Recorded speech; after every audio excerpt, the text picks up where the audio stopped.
বাংলাদেশের মাওয়া ঘাটের বিখ্যাত ইলিশের লেজা ভর্তা আজকে আমি বাড়িতেই বানিয়ে নিয়েছি খুব সহজে। এই ইলিশ মাছের লেজা ভর্তাটা খেতে হয় দুর্দান্ত। তাই এই বর্ষায় বাড়িতে যদি একবার ইলিশ মাছ আসে অবশ্যই লেজাটা আলাদা করে রেখে এইভাবে করে একবার ইলিশ মাছের লেজা ভর্তা তৈরি করে খেয়ে দেখবেন।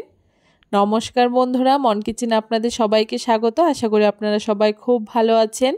কিভাবে খুব সহজে বাংলাদেশের মাওয়া ঘাটের বিখ্যাত সেই ইলিশের লেজা ভর্তা তৈরি করেছি চলুন দেখে নেওয়া যাক আজকে আমার এই ভিডিওতে। ইলিশ মাছের লেজা ভর্তা তৈরি করার জন্য এখানে আমি দুটো ইলিশ মাছের লেজা নিয়ে নিয়েছি। এখন এখানে পরিমাণ মতো নুন আর হলুদ দিয়ে খুব ভালো করে ইলিশ মাছের লেজাগুলোকে আমি নুন হলুদ দিয়ে মাখিয়ে নিচ্ছি। খুব ভালো করে ইলিশ মাছের লেজাগুলোকে আমার নুন হলুদ মাখিয়ে নেওয়া হয়ে গেছে, এখন সাইডে রেখে দিচ্ছি। এদিকে আমি ভর্তাটা তৈরি করার জন্য মিডিয়াম সাইজের দুটো পেঁয়াজ নিয়ে নিয়েছি। পেঁয়াজগুলোকে খোসা ছাড়িয়ে এখন খুব ভালো করে কুচি করে কেটে নিচ্ছি। এইখানে আমি একটুখানি বেশি পরিমাণেই পেঁয়াজ ব্যবহার করছি, আর ইলিশ মাছের এই লেজা ভর্তার মধ্যে পেঁয়াজের পরিমাণটা একটু বেশি ব্যবহার করলেই কিন্তু খেতে বেশি ভালো লাগে। দেখুন এখানে আমি পেঁয়াজগুলোকে কুচি করে কেটে নিয়েছি, আর তারপরে এখানে আমি এক মুঠো মতো ধনেপাতা খুব ভালো করে ধুয়ে নিয়েছি। এখন ধনেপাতাগুলোকেও খুব ভালো করে একটু মিহি করে কেটে নিচ্ছি। এই ভর্তার মধ্যে অবশ্যই একটুখানি ধনেপাতা ব্যবহার করবেন, তাহলে খেতে বেশ ভালো লাগে। দেখুন ধনেপাতাগুলোকে খুব ভালো করে কেটে নেওয়া হয়ে গেছে। এখন উনানে একটা কড়াই বসিয়ে দিয়ে পরিমাণ মতো সর্ষের তেল দিয়ে দিয়েছি। অবশ্যই এখানে সর্ষের তেলটাই ব্যবহার করবেন, কারণ যে কোনো ভর্তার মধ্যে সর্ষের তেলটা ব্যবহার করলে বেশি ভালো লাগে। তেলটা খুব ভালো করে গরম হয়ে গেলে এখানে স্বাদ মতো আমি 5টা শুকনো লঙ্কা দিয়েছি। এই ভর্তাটা একটুখানি ঝাল ঝাল খেতেই বেশি ভালো লাগে, তাই ঝালটা অবশ্যই একটু বেশি পরিমাণেই ব্যবহার করবেন। শুকনো লঙ্কাগুলো খুব ভালো করে ভেজে তুলে নিচ্ছি। এখন ওই তেলের মধ্যেই আগে থেকে নুন হলুদ দিয়ে মাখিয়ে রাখা ইলিশ মাছের লেজাগুলোকে দিয়ে দিচ্ছি। ইলিশ মাছের লেজাগুলোকে দিয়ে এখন হাই ফ্লেমে খুব ভালো করে একটু লালচে করে লেজাগুলোকে ভেজে নেব। তবে ইলিশ মাছের এই লেজাগুলোকে খুব বেশি শক্ত করে ভাজা যাবে না, উপরটা যাতে লালচে হয় আর ভেতরটা নরম থাকে ঠিক সেরম করে মাছগুলোকে ভেজে নিতে হবে। এভাবে করে মাঝে মাঝে উল্টে পাল্টে ইলিশ মাছের লেজাগুলোকে ভেজে নিচ্ছি। দেখুন দুটো পাশই খুব সুন্দর লালচে করে ভেজে নেওয়া হয়ে গেছে। এখন ইলিশ মাছের লেজাগুলোকে আমি খুব ভালো করে তেল ঝরিয়ে তুলে নিচ্ছি।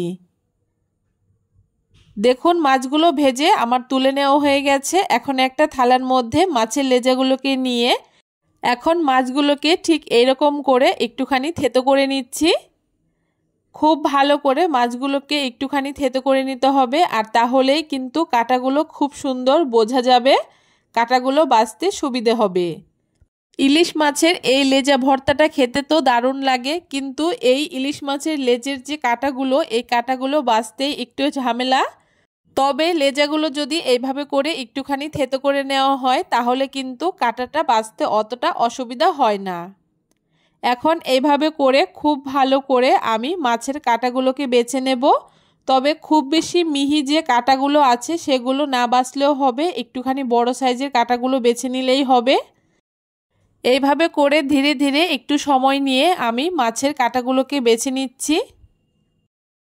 একটু সময় নিয়ে সবগুলো মাছের কাঁটা এখানে আমার খুব ভালো করে বেছে নেওয়া হয়ে গেছে। এখন ভর্তাটাকে মাখানোর জন্য এখানে আগে থেকে ভেজে রাখা শুকনো লঙ্কাটাকে নিয়ে নিচ্ছি, তার সাথে কুচিয়ে রাখা পেঁয়াজটাকেও নিয়ে নিচ্ছি। এখন অল্প একটু নুন দিয়ে খুব ভালো করে লঙ্কাগুলোকে হাতের সাহায্যে এইভাবে করে একটুখানি মাখিয়ে নিচ্ছি। লঙ্কার মধ্যে সামান্য একটু নুন দিয়ে এভাবে করে একটুখানি মেখে নিলেই দেখবেন লঙ্কাটা খুব সুন্দর গুঁড়ো হয়ে যাবে। এখন লঙ্কার সাথে পেঁয়াজটাকেও হাত দিয়ে খুব ভালো করে চটকে মেখে নিচ্ছি, যাতে পেঁয়াজটা খুব সুন্দর নরম হয়ে যায়। আর পেঁয়াজটা যত নরম হবে এই ভর্তাটা খেতে ততটাই টেস্টি হবে। পেঁয়াজগুলো খুব ভালো করে হাত দিয়ে চটকে নরম করে মাখিয়ে নেওয়ার পরে এখন মাছের সাথে খুব ভালো করে মাখিয়ে নিচ্ছি। মাছের সাথে খুব ভালো করে মাখিয়ে নেওয়ার পরে আগে থেকে যে ধনেপাতাটা আমি কুচিয়ে রেখেছিলাম সেই কুচিয়ে রাখা ধনেপাতাটাকে দিয়ে দিচ্ছি। আর মাছ ভাজার যে তেলটা ছিল সেইখান থেকে 2 চামচ মতো তেল দিয়ে এখন হাত দিয়ে খুব ভালো করে চটকে মেখে নেব। এই ভর্তা মাখাটা একটু সময় নিয়ে করতে হবে, কারণ ভর্তাটা মাখানো যত ভালো হবে খেতেও ততটাই টেস্টি হবে। দেখুন খুব ভালো করে আমার ভর্তাটা মাখিয়ে নেওয়া হয়ে গেছে আর দেখতে কতটা লোভনীয় হয়েছে। এখন একটা বাটির মধ্যে ভর্তাটাকে তুলে উপর থেকে আবারও একটুখানি কাঁচা সর্ষের তেল দিয়ে দিচ্ছি। আর তৈরি হয়ে গেছে আমাদের সেই দুর্দান্ত স্বাদের ইলিশ মাছের লেজা ভর্তা। অবশ্যই একবার এইভাবে করে ইলিশ মাছের লেজা ভর্তা খেয়ে দেখবেন, আশা করি আপনাদের খুব ভালো লাগবে। কেমন লাগলো আজকে এই ইলিশ মাছের লেজা ভর্তার রেসিপি অবশ্যই কমেন্ট করে জানাতে ভুলবেন না। ভিডিওটা ভালো লাগলে অবশ্যই সবার সাথে শেয়ার করে আমার চ্যানেলটাকে সাবস্ক্রাইব করে দেবেন।